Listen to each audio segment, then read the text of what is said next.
morning, everybody. It's the latest in our 15 Minutes web series. Today we come to you live. We hope there might be some interaction with you all because it's a very important and pertinent topic. Today we'll talk about emotional intelligence with our returning friend, good friend, Larry Klimek of JKL Associates. So as we bring him up on screen, I'll remind you all that we are champions for business and community. Larry joins us in that mission. And so Larry, welcome. Thank you for being with us once again. Well, good morning, John. Appreciate the opportunity to come and bring some value to the chamber membership. So as we get started, you are a returning guest who's offered some great key knowledge that I always enjoy and benefit from. So I'm sure that ripples out into our community and the universe. So it's great to have you back. I will say through this conversation or at the very end, I will talk about a rather significant change coming to the chamber. So I'll ask listeners to kind of stay tuned and learn about what that change is. And it's great to have you on this show to talk about that change. But before we get there, I do want to talk about the topic we have in front of us. We have just 15 minutes. It'll go quick. Let's talk about emotional intelligence. What is emotional intelligence?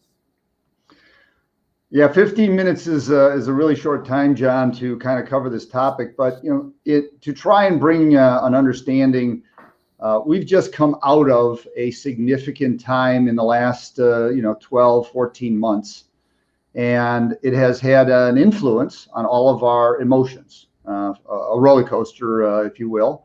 And emotional intelligence is becoming or has become very critical in not only leadership, owners of businesses, but also in the employees. And it's being aware. It's taking the time to have an awareness, an understanding, and then a regulation level of how you individually, and others acknowledge that emotions are a part of our world. For a lot of years, we weren't allowed to talk about emotions in the business setting.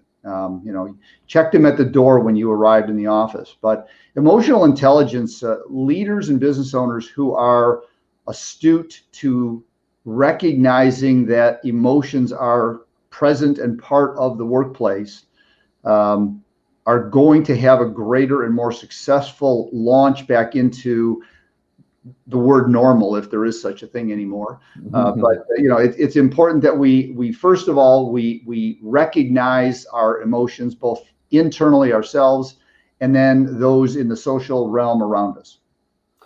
So in my leadership management training, I learned they call it the pyramid, and how the emotions we express in the workplace are about 10%, the tip of the iceberg, and then the 90% is the iceberg under the surface. That's what's causing those emotions, and so life happens. A lot happens at home, or even the commute. Hey, this person cut me off, and now I'm going.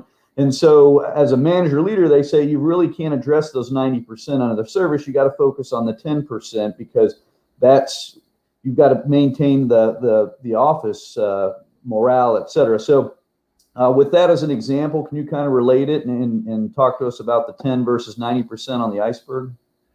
Yeah, I think it's a good management analogy in that. We recognize the behaviors is what we tend to see in the work setting. Mm-hmm. And if we use a consumer who comes into one of our business locations, and that consumer comes in and they have an attitude, they have stuff that's going on in their world, they got drama. And when they interact with our employees or our employees interact with one another, all we're seeing is the surface. We're seeing the behavior. We don't know what's triggering it, what's causing it, and the like. So, as leaders, the first thing we have to do is recognize and understand that it exists. We can't just brush it off and say, can it? 30 years ago or 40 years ago, when I started in the business world, it was easy for leadership to just say, hey, take that outside and leave it outside and come back into work. Well, today we can't do that. Today, we have to understand that it's part of our world and that we have to recognize it. And as people re-engage in the workplace, the pandemic, COVID-19, has effectively had a different level of influence on each individual. Some people have had, it did not infect them emotionally as much as others. Some people lost loved ones And that's going to be with them for a period of time. They're going to grieve. And so as leaders, as business owners, we have to recognize that there's going to be triggers in the workplace that are going to bring those back to the surface. They don't come out above the water until the behavior of the employee or the behavior of the consumer who comes in behaves in a way that is out of bounds, whatever that may be.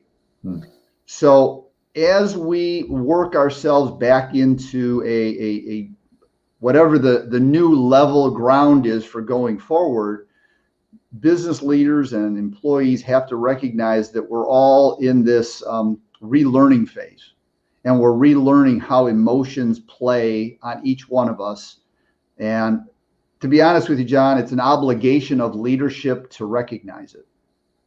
If we don't, we're kidding ourselves, and people are going to leave. One of the very interesting things that came out of the pandemic is that people took the time to reevaluate their core purpose, and they're just not going to put up with it. People are going to leave and go work somewhere else, and there's plenty of opportunity for employment in many places today. So they're going to leave because the leadership and the atmosphere or the environment is not conducive to recognizing they have an emotional need in the workplace, just like they do at home or wherever they may conduct themselves. And you talked about it, an obligation of leaders to identify this and to some degree address it. It's important to note too, we're all human, right? We're all going to have good days and bad days, and so emotional intelligence means, be intelligent about the emotions and the range of emotions that come and go. So I don't know if you want to talk a little bit more to that. Yeah, I think here's something to think about. If you think about, two glasses of water, and one glass is clear and one glass has, red food color dye in it. And if we think about, the objective is if we can work toward having our glass of water clear, it gives us a greater ability to see through and to recognize what's going on in terms of our awareness, our understanding, and then with that knowledge, how do we regulate? If we internally feel ourselves being more like the red glass of water, you can almost feel like, bubbling up stress or drama inside of us, it's going to knock us off of our game. And we're not going to be able to see as clearly that 10%. Remember, we're only seeing 10%, not the 90. And so it's critical as leadership that we are very in touch with whether our glass of water is red or our glass of water is clear. And then what is the glass of water for the people we're interacting with? Is their water clear or is their water red? And we then have to, through that recognition, taking the time to pause and make good behavioral transactions. Because by doing the wrong one, not only do we elevate the incident, but we elevate the stress. And we all don't need any more stress. We got enough of that from every other angle in the market space. But I think that gives you a little bit of an idea. If you are as a leader or you're having an interaction between two people, first think about two glasses of water. Am I feeling red, hot? Am I feeling emotionally pent up? Or am I feeling clear and calm? And then give yourself the opportunity to say, how is the person I'm interacting with? Are they red or are they clear? And allow yourself to have that dialogue and be motivated, be passionate about wanting to engage them in that sense, meeting them halfway. And I think if nothing else we can walk away with for our membership today is that it's going to take a lot of us meeting halfway. There's not a lot of that's going on right now in other parts of our society, the landscape.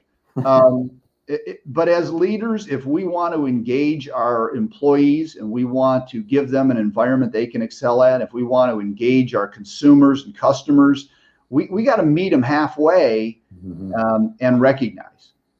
So the pandemic has definitely frayed a lot of the ends of people's emotions, being locked up for a year, and so as they try to figure out how to come back to the workplace and deal with commutes again and fellow employees that used to just be on the other side of a screen.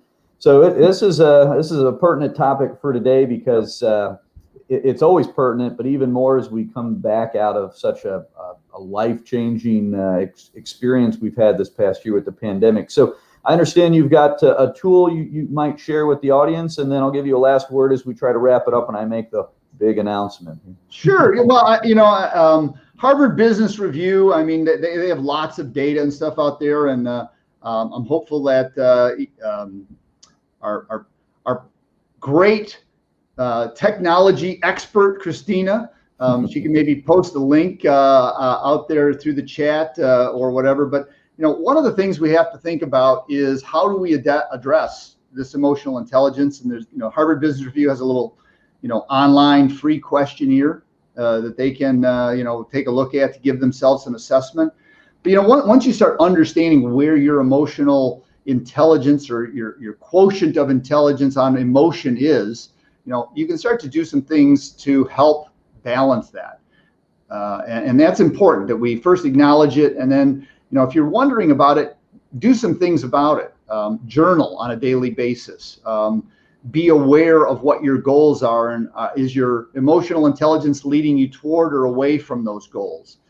Simple things like exercise can be great for helping put your personal emotional intelligence in place. But I mean, those are the types of things, John. I mean, we at JKL Associates, we have a very intense, we call it our emotional quotient assessment. And if people wanted to truly get into this and have a fuller understanding and appreciation, have them reach out to us. We're on the chamber website for getting our information. They can give us a call, but be more than happy to talk to them one-on-one with at a more detailed level. Very good. So we're right at 15 minutes. So for our live viewers, we'll have that Harvard Business Review link, as well as a link into JKL Associates in the chat of the Facebook thread. So we will get you that information and ask you to take advantage of it. The big announcement I have as we sign off here for this 15 minutes is that next week will be the final 15 minutes webinar series. We will continue to bring a virtual presentation to you, just not committed to the 9:30 every Wednesday morning slot. We're going to take a different approach. If you have thoughts on content and things of that sort, please put in the comment section those thoughts, and or reach out to staff to let us know what you're thinking. But starting in July, we're taking a little different approach. It's another pivot from where we were in the pandemic to start this to get you the information that was relevant and beneficial. We're still going to do that. We're just pivoting to something that works with our schedule, your schedule. And so that's one of the reasons I enjoy having Larry. He's been with us 3-4 times, really helped us through the pandemic. And we will still be talking to him and bringing you additional information from all aspects of the chamber as we go forward. But there will be a pivot going forward. So next week will be the final Wednesday at 9:30 slot. And then follow us for more information as we make that pivot in the future. But this has been extremely beneficial, both today, this conversation, Larry. Thank you for all your help through the pandemic. And to our members, stay strong. You're not alone. We are here for you, and we are all champions for business and community. So thanks for being with us, and we will see you next week and then beyond. Thank you, John.